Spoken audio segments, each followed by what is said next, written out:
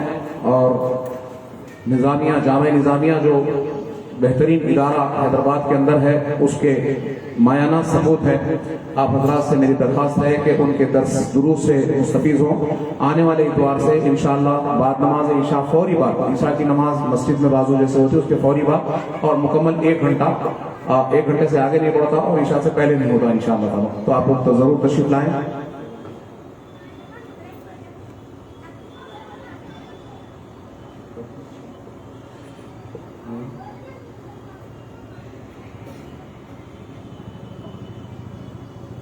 میں جناب مولانا محمد کلیم اللہ چشتی صاحب سے درخواست کرتا ہوں کہ وہ مہمانوں کی گلپوشی فرمائیں. اجمیر شریف سے ہمارے اور آپ کے بیچ تشریف لائے ہیں معزز ترین مہمان مولانا سید غیاث الدین صاحب چشتی, ان کی گلپوشی. اس کے بعد معزز علماء دین مولانا مصباح الدین عمیر صاحب کی گلپوشی, اور مولانا مفتی حنیف قادری صاحب کی گلپوشی.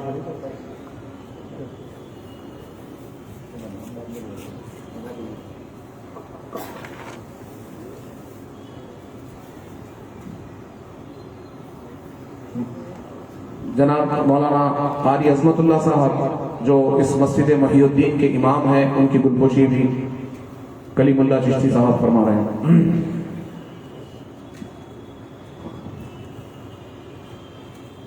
محترم شکیل صاحب کی گلپوشی بھی کی جا رہی ہے. بارگاہ رسالت صلی اللہ تعالی علیہ وآلہ وسلم میں ہدیہ نام پیش کرنے کے لیے میں جناب اسد اللہ خسرو چشتی صاحب کے ہونہار فرزند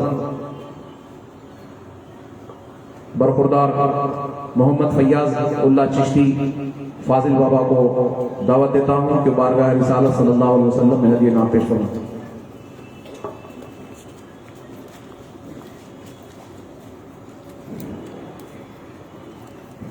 السلام علیکم ورحمۃ اللہ وبرکاتہ. صلی اللہ علیہ یا رسول اللہ وسلم علیہ یا حبیب اللہ. صلی اللہ علیہ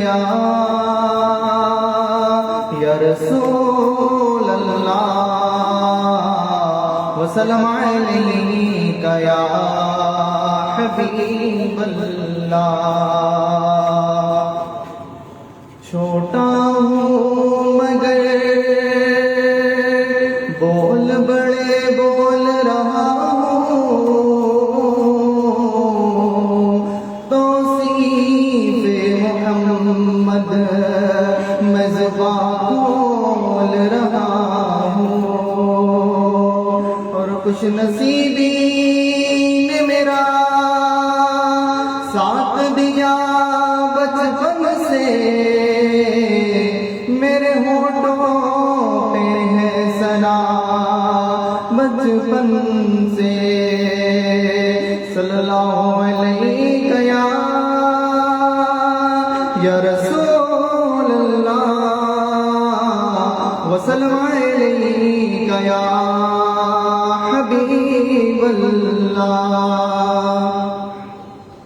یا محمد نور مجسم, یا محمد نور مجسم, یا حبیبی یا مولائی تصویر کمال محبت, تصویر کمال محبت, تنویر جمال خدائی.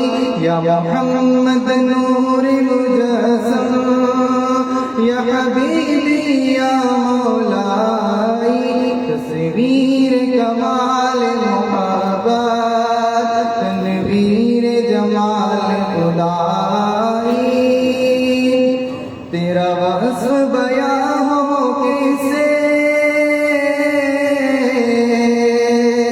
تیری کون کرے گا بڑائی صلی اللہ تیری کون کرے گا بڑائی اس گرد سفر میں گم ہے اس گرد سفر میں گم ہے جبریل امی کی رسائی یا محمد نور مجسم یا حبیبی یا مولائی تصویر کمال محبت تنویر جمال خدائی یا محمد نور مجسم تیری ایک نظر کے طالب تیری ایک سخن پر قربان نبی جی تیری ایک سخن پر قربان یہ سب تیرے دیوارے سب تیرے دیوارے یہ سب تیرے شوقائی یا محمد نور مجسم یا حبیبی یا مولائی تصویر کمال محبت تنویر جمال خدائی یا محمد نور مجسم یا حبیبی یا مولائی تصویر کمال محبت تنویر جمال خدائی یا محمد نور مجسم یا حبیبی یا مولائی تصویر کمال محبت تنویر جمال خدائی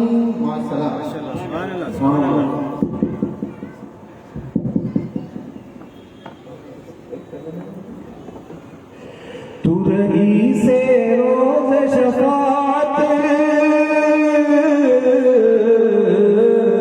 تو رہی سے روز شفاعت تو امیر لطف عنایت صلی اللہ تو امیر لطف عنایت ہے ادیب کو تجھ سے نسبت ہے ادیب کو تجھ سے نسبت یہ غلام ہے تو آئی یا محمد نور مجسم یا حبیبی یا مولائی تصویر کمال محبت تنویر جمال خدائی صلی اللہ علیہ وسلم. وہ کیا ہوگا نعت شریف کے الفاظ سنیں یا اچھی تقریر میں اچھے الفاظ سنیں جس پر کہ سب سے بہترین شکر ادا کرنے کا طریقہ ہے سبحان اللہ. بولیے سبحان اللہ. تو اس سے ہوتا کیا محسوس ہوتا ہے کہ اپن ہے موجود محفل میں ہے اور محفل کو پورے طور پہ کنسنٹریشن کے ساتھ سن رہے ہیں سماعت کر رہے ہیں اور اس سے علماء کرام کو یہ ہمت پیدا ہوتی ہے کہ نہیں واقعتاً سن رہے ہیں اور سمجھ رہے ہیں جو ہم کہہ رہے ہیں کیونکہ بہت محنت کرتے ہیں. ایک ڈاکٹر بالکل 5 سال کے اندر ڈاکٹر بن کے نہیں چل جاتا. یہ بچپن سے ذہن بنائے ہوئے ہوتے ہیں علماء کرام. بچپن سے ان کے گھر والے ان کا ذہن بنائے ہوئے ہوتے ہیں. بہت محنتوں کے بعد بہت بڑی ایک جو ہے نا قربانیاں دے کر کے کئی قسم کی قربانیاں دے کر کے وہ علی عظیم علم جو حقیقی علم ہے کہ ڈاکٹر بننا انجینئر بننا یہ ہنر ہے کمانے کے لیے پیٹ بھرنے کو کمانے کے لیے. باقی علم کیا ہے وہی علم ہے جو یہ علماء حاصل کیے ہیں اور ہم کو سنا رہے ہیں سمجھا رہے ہیں. اللہ تعالیٰ ان کی عمروں میں ترقی عطا فرمائے ان کے علم میں ترقی عطا فرمائے. تو اس کی ہم کو جو ہے نا پذیرائی کرنا یہ ہماری اپنی ذمہ داری ہے. آپ تمام حضرات سے میری درخواست ہے کہ ضرور اس میں جو ہے نا آپ لوگ حصہ لیں. اور اب میں ہمارے اس جلسے کے مہمان مقرر مولانا سید مصباح الدین صاحب نقشبندی قادری مجددی، فرزند ہونہار مفتی اعظم جامع نظامیہ مولانا سید ضیاء الدین نقشبندی صاحب کو دعوت خطاب دیتا ہوں کہ اس جلسے سے مخاطب فرمائیں۔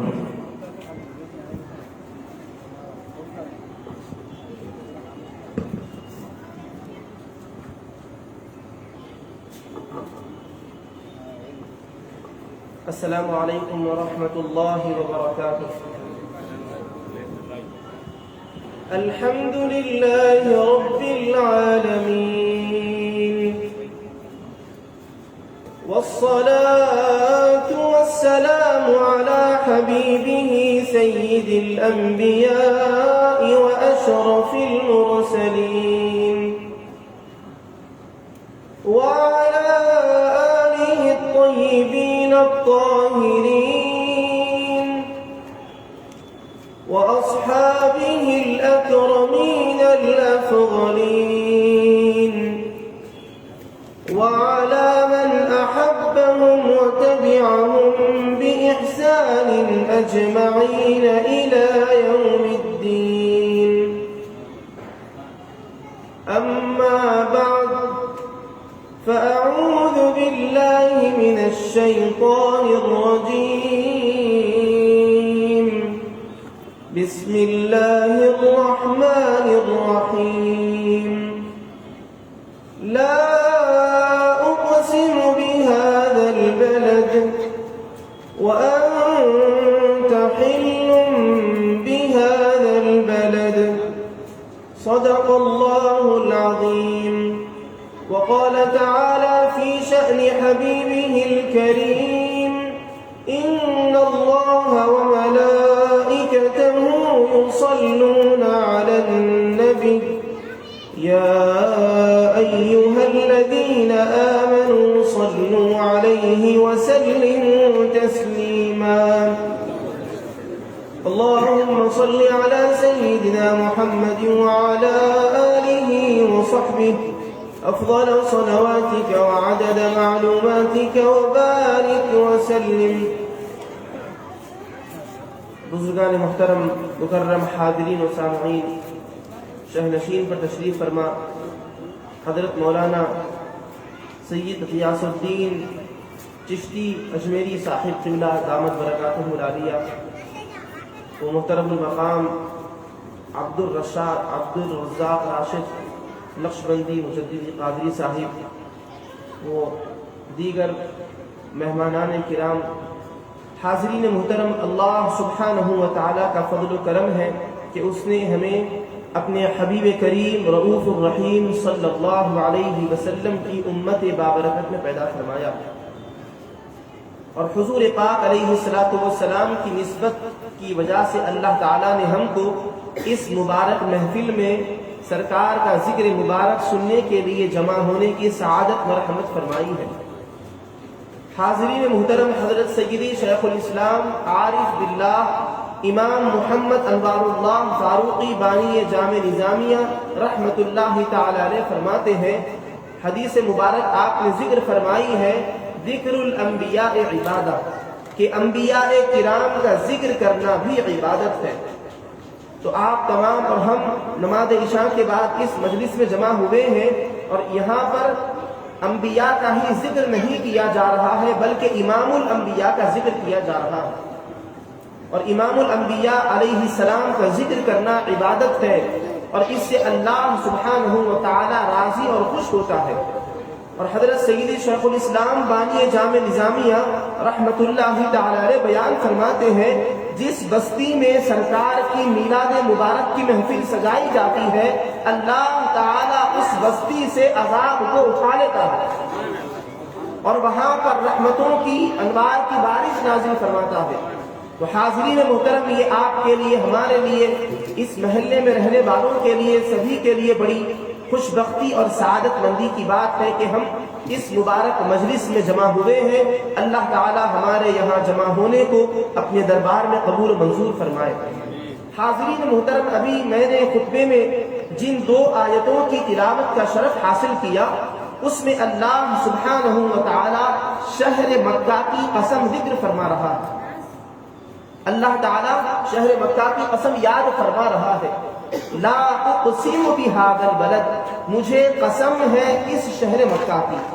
اب یہاں پر ایک سوال پیدا ہو سکتا ہے، اللہ تعالیٰ نے شہر مکہ کی قسم کیوں ذکر فرمائی ہے؟ کیا وجہ ہے کہ مکے کی قسم اللہ نے کھائی ہے؟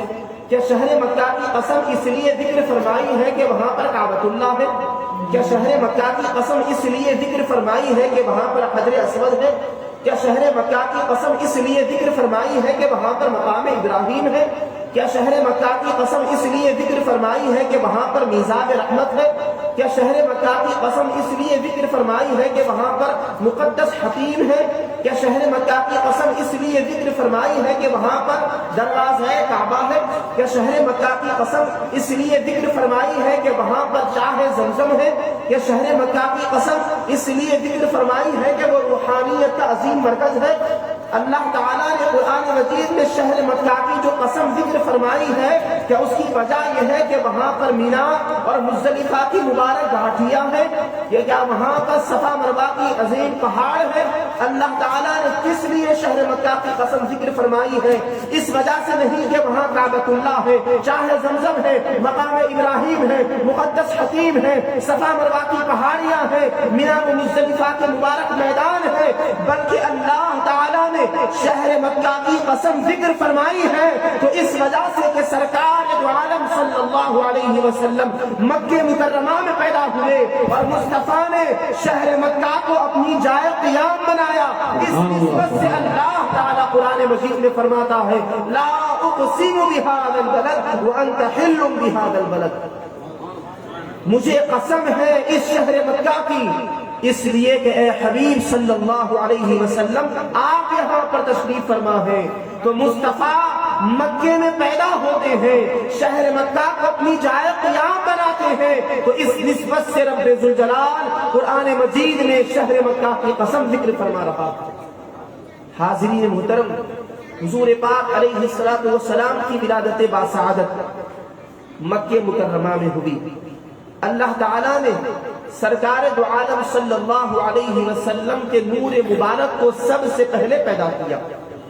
بظاہر حضور علیہ السلام تمام نبیوں اور رسولوں کے بعد کم و بیش 1,24,000 پیغمبروں کے بعد اس دنیا میں تشریف لائے ہیں، لیکن پیدائش کے اعتبار سے سب سے پہلے اللہ تعالیٰ نے سرکار کے نور مبارک کو پیدا کیا. حضرت جابر رضی اللہ تعالیٰ عنہ سرکار کی خدمت میں عرض کرتے ہیں بِأَبِي وَأُمِّي أَخْبِرْنِي عَنْ أَوَّلِ شَيْءٍ خَلَقَهُ اللَّهُ تَعَالَى قَبْلَ الْأَشْيَاءِ. یا رسول اللہ، میرے ماں باپ آپ پر قربان، آپ مجھے بتلائیے کہ اللہ تعالیٰ نے سب سے پہلے کس چیز کو پیدا فرمایا. حضرت جابر رضی اللہ عنہ پوچھ رہے ہیں، حدیث مبارک ہے. اب اس سے ہم کو ایک انداز بھی معلوم ہوتا ہے، پوچھنے کا انداز کیا ہے. عرض کرتے ہیں بِأَبِي وَأُمِّي، یا رسول اللہ میرے ماں باپ آپ پر قربان ہو، آپ بتلائیے کہ اللہ تعالیٰ نے سب سے پہلے کس چیز کو پیدا فرمایا. حضور پاک صلی اللہ علیہ وسلم ارشاد فرماتے ہیں یا جابر، اے جابر سنو، ان اللہ تعالی خلق قبل الاشیاء نور نبیک من نورہ. اے جابر سنو، بے شک اللہ تعالیٰ نے ساری کائنات کی تخلیق سے پہلے تمہارے نبی کے نور کو اپنے نور سے پیدا فرمایا.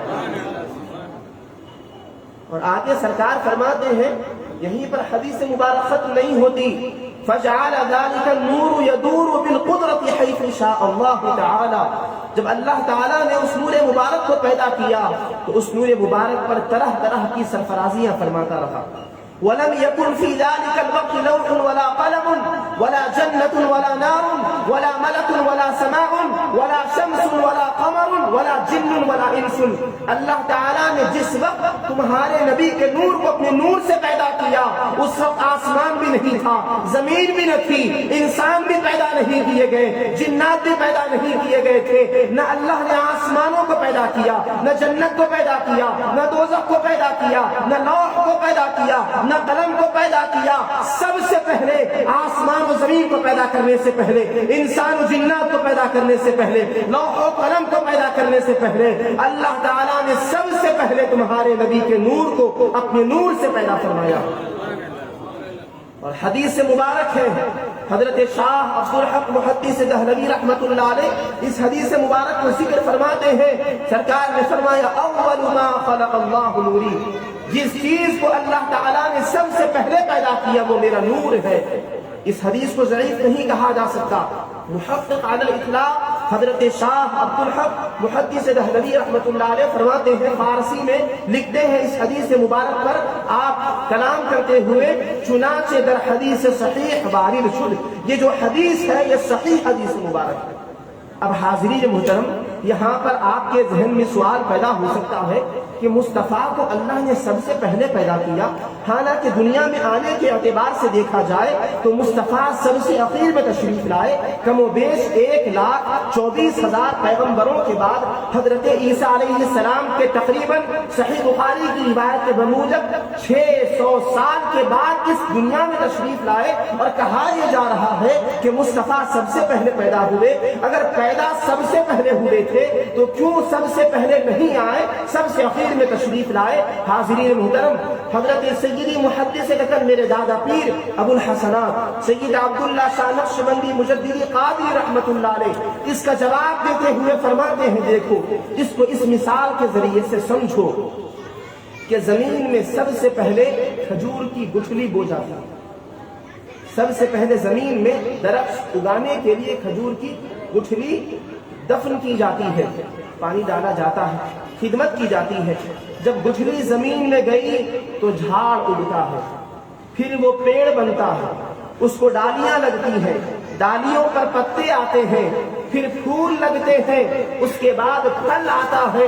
اب اس کے بعد آپ اخیر میں دیکھو تو کھجور کی گٹھلی ہی ہوتی ہے. تو اول بھی گٹھلی تھی، آخر بھی گٹھلی ہے.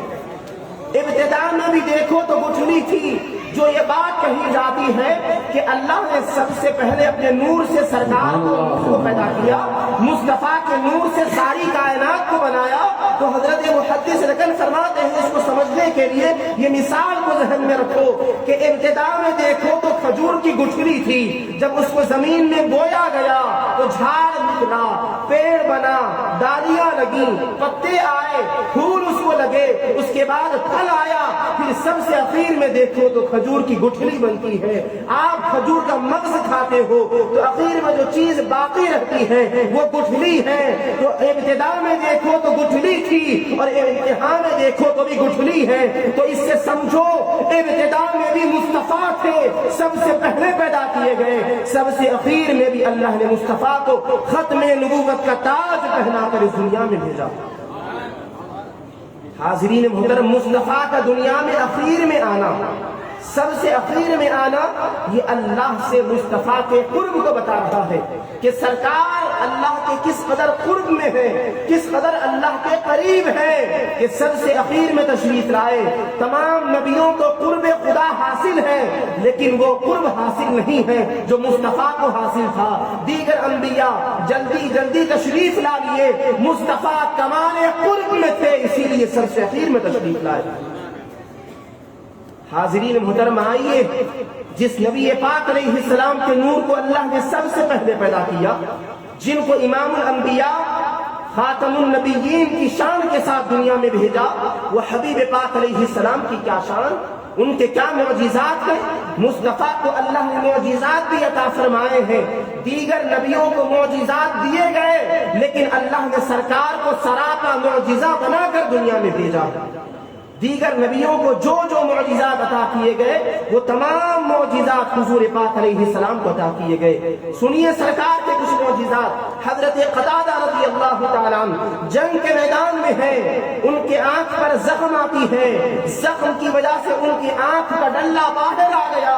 حضرت قتادہ رضی اللہ تعالیٰ عنہ اپنی آنکھ کو ہاتھ میں لیے ہوئے دربار مصطفیٰ میں حاضر ہوئے، عرض کرتے ہیں یا رسول اللہ، آنکھ پر زخم لگا ہے، دیدہ باہر آ گیا ہے. اب آپ بتائیے صحابہ کا ایمان کیا ہے؟ آنکھ کا تعلق کیا سرکار سے ہے؟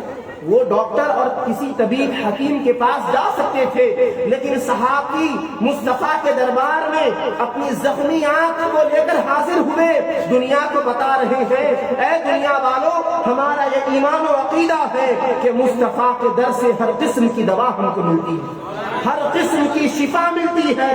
اگر سرکار کے دربار سے شفا کا ملنا غلط ہوتا تو حضرت قتادہ اپنی آنکھ کو لے کر کیوں آتے؟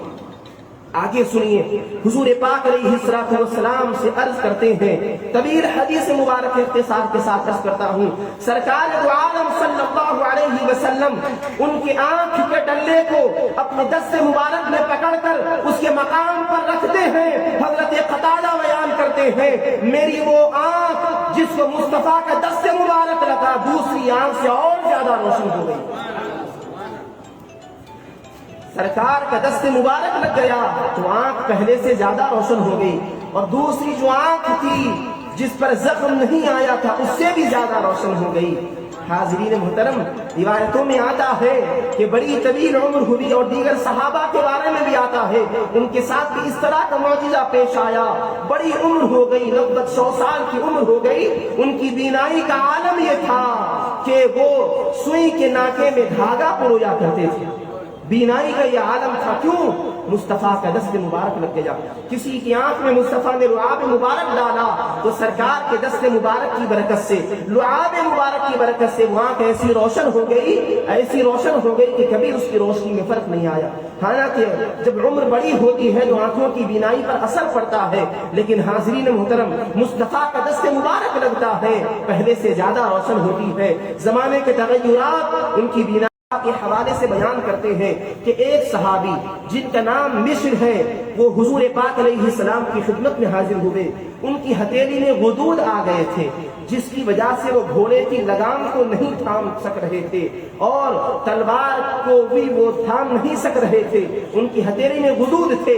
مصطفیٰ کے دربار میں حاضر ہوئے، انہوں نے اپنی شکایت پیش کی، نبی پاک علیہ السلام اپنے دست مبارک کو چند بار ان کی ہتھیلی پر پھیرتے ہیں تو جیسے ہی مصطفیٰ کا دست مبارک ہتھیلی پر پھیرا جاتا ہے ان کی ہتھیلی سے وہ غدود غائب ہو جاتے ہیں۔ تو سرکار کے دست مبارک کا معجزہ دیکھو، جیسا ہی دست مبارک مصطفیٰ ان کی ہتھیلی پر لگاتے ہیں وہ غدود غائب ہو جاتے ہیں۔ اور حاضرین محترم، ہمارے حبیب پاک علیہ السلام یہ شان والے ہیں، مصطفیٰ کے یہ معجزات ہیں۔ اللہ تعالیٰ کا شکر ہے کہ اللہ نے ہم کو ایسے حبیب کی امت میں پیدا کیا۔ اور آپ یہ بات یاد رکھیے، جس طرح اللہ تعالیٰ نے سرکار کو تمام نبیوں اور رسولوں میں سب سے افضل اور اعلیٰ بنایا، سرکار کے وسیلے سے مصطفیٰ کی نسبت سے بھی اللہ نے اس امت کو سب سے افضل بنایا، تمام امتوں میں سب سے افضل بنایا۔ یہ صدقہ ہم کو حبیب پاک علیہ السلام کی میلاد پاک کا ملا ہے۔ اللہ تعالی ہم کو حضور پاک صلی اللہ علیہ وسلم کی تعلیمات اور سنتوں پر عمل کرنے کی توفیق نصیب فرمائے، ایمان کی زندگی، ایمان کی موت نصیب فرما۔ جب تک ہم دنیا میں رہیں ایمان پر رہیں، وقت اخیر ایمان پر خاتمہ ہو، آنکھوں میں حبیب پاک علیہ السلام کا جلوہ ہو، زبان پر کلمہ طیبہ ہو۔ اس حالت میں ہم دنیا سے رخصت ہوں، ایسا کرم فرما خدایا بحق بنی فاطمہ کہ برقول ایما کنی خاتمہ، اگر دعوتم رد کنی برقبول، منو دست دامان آل رسول، صلی اللہ تعالی علی خیر خلقہ سیدنا محمد وعلی آلہ وصحبہ اجمعین، والحمد للہ رب العالمین۔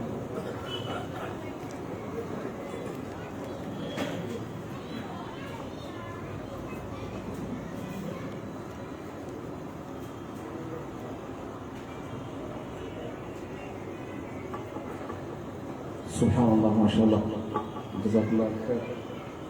سیدی سید مصباح الدین صاحب اپنے مخاطب فرما رہے تھے اپنے انتہائی بصیرت و خدمات سے، اللہ تعالیٰ ان کو عمر اقبال میں ترقی عطا فرمائے اور ہم تمام کو پیارے نبی صلی اللہ علیہ وسلم کی محبت عطا فرمائے۔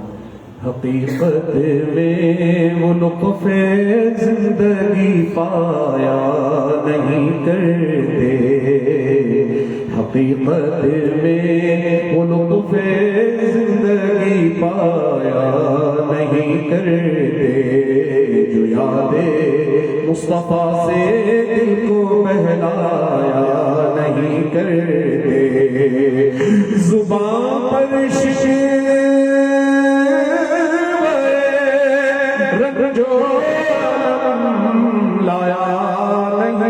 کرتے نبی کے نام لیوا ہم سے گھبرایا نہیں کرتے نبی کے نام لیوا ہم سے گھبرایا نہیں کرتے حقیقت میں وہ لطف زندگی پایا نہیں کرتے. آئیے آج کے اس عظیم الشان جلسے کے آخری مقرر مولانا شیخ عبد الرحمن الازہری صاحب سے درخواست کرتا ہوں کہ وہ اپنے خطاب سے ہمیں سرفراز فرمائیں. مولانا شیخ عبد الرحمن الازہری صاحب قبل اس کے کہ ان کا خطاب ہو میں گزارش کرتا ہوں مولانا سید نظام ہارونی صاحب سے کہ مولانا کی دلخوشی فرمائیں.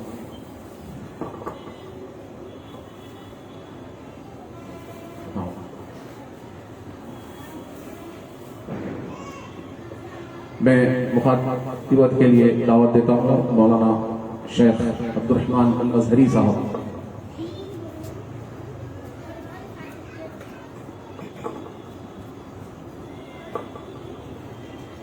السلام علیکم ورحمۃ اللہ وبرکاتہ.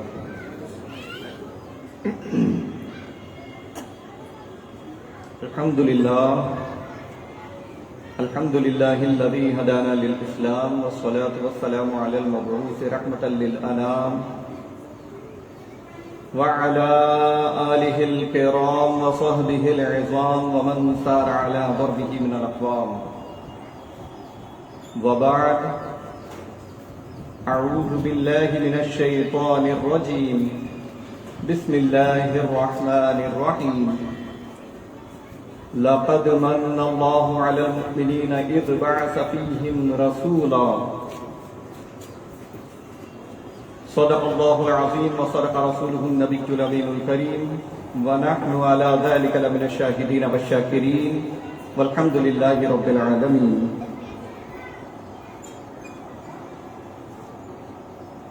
اسٹیج پر تشریف فرما مشائخین اعظام، علماء کرام، معزز مہمانان و حاضرین جلسہ، السلام علیکم ورحمۃ اللہ وبرکاتہ.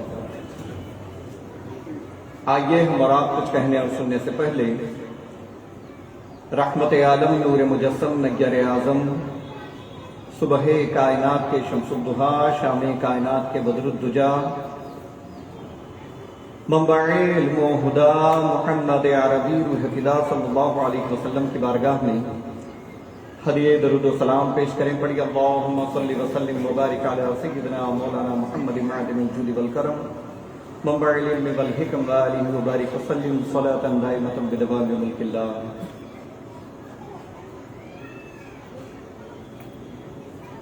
من علینا ربنا اذ بعث محمدا ایدہ بایدہ ایدنا باحمدا ارسلہ مبشرا ارسلہ ممجدا صلوا علیہ دائما صلوا علیہ سرمدا. اللہم صلی وسلم وبارک علی سیدنا مولانا محمد وآلہ وبارک وسلم. حضرات محترم برادران اسلام، اللہ کا بے پناہ کرم ہے، اس کا احسان ہے کہ مولا نے ہمیں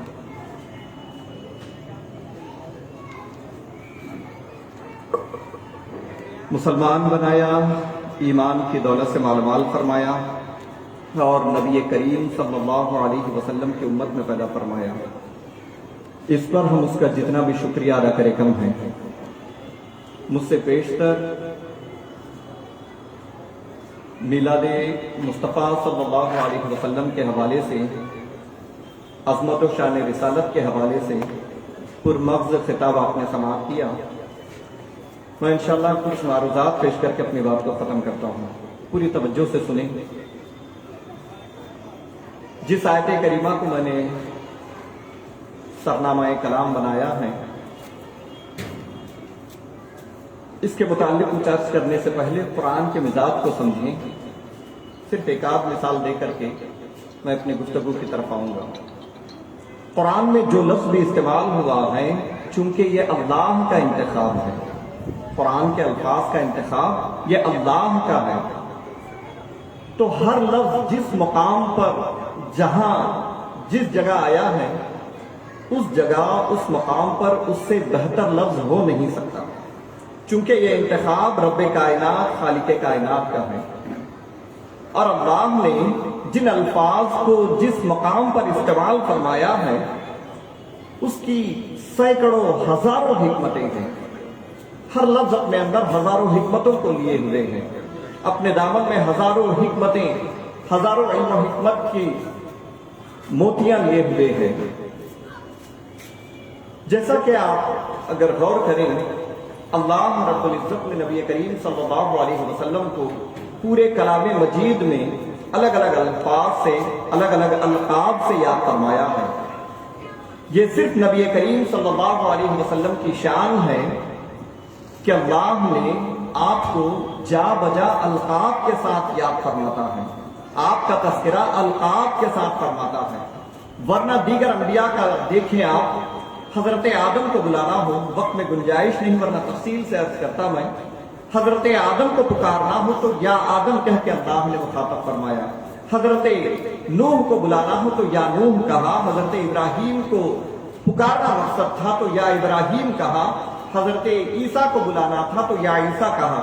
جتنے انبیاء اکرام کو اللہ نے خطاب فرمایا ہے ان کے ناموں کے ساتھ خطاب فرمایا، وہ تنہا محمد عربی صلی اللہ علیہ وسلم کی ذات بابرکت ہے جن کو اللہ نے الخم کے الف سے لے کر والناس کے سین تک پورے قرآن مجید میں کہیں بھی یا محمد کہہ کے نہیں پکارا۔ یہ قرآن ہمیں بتاتا ہے کہ حضور کا مقام کیا ہے، حضور کا مرتبہ کیا ہے۔ قرآن یہ مثال دے رہا ہے کہ حضور کا جو مقام و مرتبہ ہے وہ عام انبیاء سے کہیں بڑھ کر ہے، اسی لیے نبیوں کو اللہ نے ان کے نام کے ساتھ یا کہہ کر پکارا، مگر نبی کریم صلی اللہ علیہ وسلم کے نام نامی کے ساتھ یا کہہ کے کہیں پکارا نہیں گیا۔ جب بھی پکارا گیا یا ایھا المزمل کہا گیا ہے، یا ایھا المدثر کہا گیا ہے، یا ایھا النبی کہا گیا ہے، یا ایھا الرسول کہا گیا ہے، کہیں یاسین کہا گیا، کہیں طٰہٰ کہا گیا، مگر یا محمد پورے قرآن میں کہیں نہیں کہا گیا۔ تو حضور صلی اللہ علیہ وسلم کے متعلق سے قرآن میں الگ الگ مقامات پر الگ الگ انداز سے الفاظ القاب موجود ہیں۔ 3 بنیادی لفظ ہیں جو حضور کے لیے قرآن نے استعمال فرمائے، 3 لفظ ہیں بنیادی طور پہ جو حضور کے لیے قرآن مجید میں استعمال ہوئے ہیں، ایک عبد ہے، ایک نبی ہے، ایک رسول ہے۔ ان تینوں کے متعلق سے ایک ایک مثال عرض کر کے میں اپنے اصل مقصد اور اصل پیغام کی طرف آتا ہوں۔ اللہ نے نبی کریم صلی اللہ علیہ وسلم کو ایک مقام پر عبد کے ساتھ خطاب فرمایا، بڑی مشہور و معروف آیت ہے، بطور خاص واقعہ معراج کی مناسبت سے اس آیت کو زیادہ سنتے ہیں۔ سبحان الذی اسری بعبدہ لیلا من المسجد الحرام الی المسجد الاقصی، پاک ہے وہ ذات جس نے اپنے بندے کو راتوں رات مسجد حرام سے مسجد اقصی لے گئی۔ تو اللہ رب العزت نے یہاں نبی کریم صلی اللہ علیہ وسلم کے لیے عبد کا لفظ استعمال فرمایا۔ واقعہ معراج کا تذکرہ ہو رہا ہے، وہ واقعہ جو روئے زمین کا سب سے عظیم واقعہ ہے۔ معجزات کی ایک تاریخ ہوتی ہے، وہ کبھی کسی قوم تک محدود ہوتی ہے، کبھی کسی خاص وقت اور زمانے تک محدود ہوتی ہے، کبھی معجزات کی تاریخ کسی خاص وقت اور دائرے کار تک محدود ہوتی ہے، مگر قربان جائیے واقعہ معراج یہ کسی خاص قوم نہیں، کسی خاص وقت نہیں، کسی خاص زمانہ نہیں، بلکہ صبح قیامت تک کے لیے سب سے بڑا معجزہ ہے۔ یہ ایسا معجزہ ہر قوم کے لیے دنگ کر دینے والا، عقل کو حیران میں ڈالنے والا معجزہ۔ آج دنیا چاند تک پہنچ گئی، خلاؤں میں سیر کر رہی ہے تو بہت زیادہ اپنے آپ کو سمجھتی ہے، بہت اپ گریڈ سمجھتی ہے، بہت زیادہ فارورڈ سمجھتی ہے، لیکن قربان جائیے نبی کریم صلی اللہ علیہ وسلم پل بھر میں کائناتوں کی سیر کر کے آپ آئے۔ آپ زمینوں سے لے کر آسمانوں تک، آسمانوں سے آگے عرش معلیٰ، اس سے آگے ذات الہی کا دیدار کر کے واپس تشریف لائے۔ یہ پورا واقعہ چند لمحوں میں ہوا۔ اتنے عظیم، اتنے عجیب واقعے کو قرآن بیان کر رہا ہے اور بتاتا ہے ان اللہ وملائکتہ یصلون علی النبی، بے شک اللہ کا انتہا نہ سمجھنا کہ اس نے اپنے بندوں میں کیوں نہ اللہ احسان کا تذکرہ فرمائے کہ وہ نبی جس نبی کی امت میں پیدا ہونے کے لیے انبیاء خواہش کا اظہار کرے، جس نبی کی امت میں آنے کے لیے انبیاء خواہش کا اظہار کرے، دعائیں کرے، اور جس نبی کو اپنے نسل سے آنے کے لیے خود انبیاء ابو الانبیاء حضرت ابراہیم علیہ السلام تک نے دعا کی تھی، تو آپ اندازہ لگا سکتے کہ حضور صلی اللہ علیہ وسلم کا مقام رسالت کیا ہے، آپ کی شان کیا ہے، آپ کا مقام و مرتبہ کیا ہے۔ تو دوستو، نبی کریم صلی اللہ علیہ وسلم کا اللہ نے بھیجا تو احسان کا تذکرہ فرمایا۔ ہم اور آپ کے بارہا سنتے ہیں کہ اللہ نے حضور کو ہمارے درمیان بھیجا تو احسان کا تذکرہ فرمایا۔ ساری کائنات کی تخلیق اللہ نے فرمائی، انسانوں کے لیے زمین پیدا فرمائی، آسمان کو اللہ نے انسان کے لیے بنایا، شجر و حجر کو، درختوں کو، پانی کو، تمام کائنات کو اللہ نے انسان کے لیے پیدا کیا، لیکن کسی چیز کے پیدا کرنے کے بعد احسان کا تذکرہ نہیں فرمایا۔ یہ ایک مقام ہے جہاں اللہ نے دے کر احسان کا تذکرہ فرمایا کہ میں نے تمہارے درمیان رسول بھیج کر احسان کیا ہے۔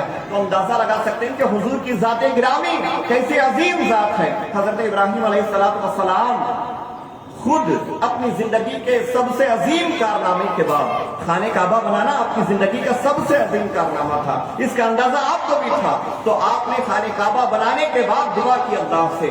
بزرگان دین فرماتے ہیں کہ جب کوئی نیک کام کیا کرو تو فوراً دعا مانگ لیا کرو۔ حضرت ابراہیم علیہ السلام خود خانہ کعبہ بنانے کے بعد دعا کرتے ہیں، ربنا وابعث فیہم رسولا منہم یتلو علیہم آیاتک، اے اللہ میری نسل سے خانہ کعبہ میں نے تعمیر کی ہے، تیری توفیق سے میں نے خانہ کعبہ بنایا ہے، پروردگارا اس کا صلہ مجھے صرف اتنا دے کہ میری نسل سے تیرا محبوب مکرم تشریف لائے۔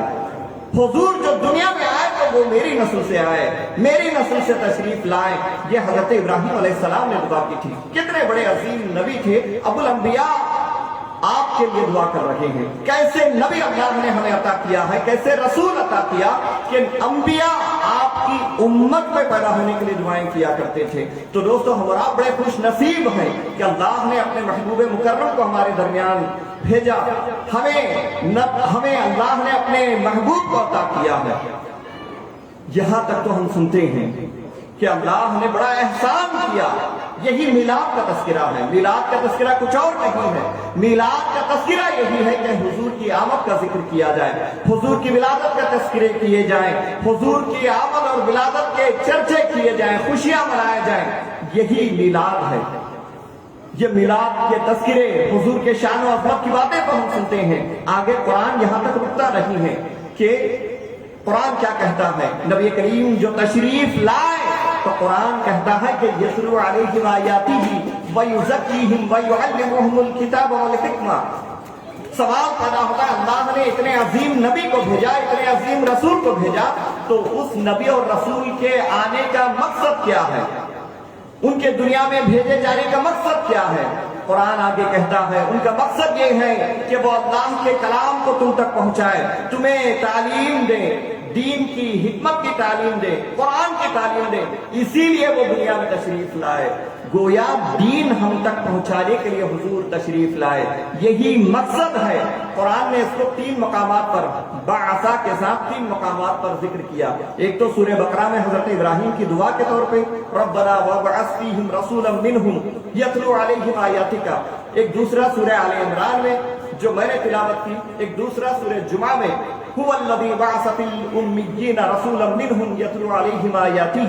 3 مقامات پر حضور کی آمد کا تذکرہ اللہ نے بعثہ کے ساتھ فرمایا ہے، اور تینوں مقامات پر صرف آنے کے تذکرے تک قرآن خاموش نہیں رہتا، بلکہ اس کے آگے آنے کا مقصد بھی بیان کرتا ہے۔ گویا قرآن ہمیں نجات دے رہا ہے، اے میلاد کا تذکرہ کرنے والوں، اے میلاد پر خوشیاں منانے والوں، حضور کی آمد کی خوشیاں ضرور مناؤ، اللہ کا شکر ضرور بجا لاؤ، خوشیوں کا اظہار ضرور کرو، مگر آنے کے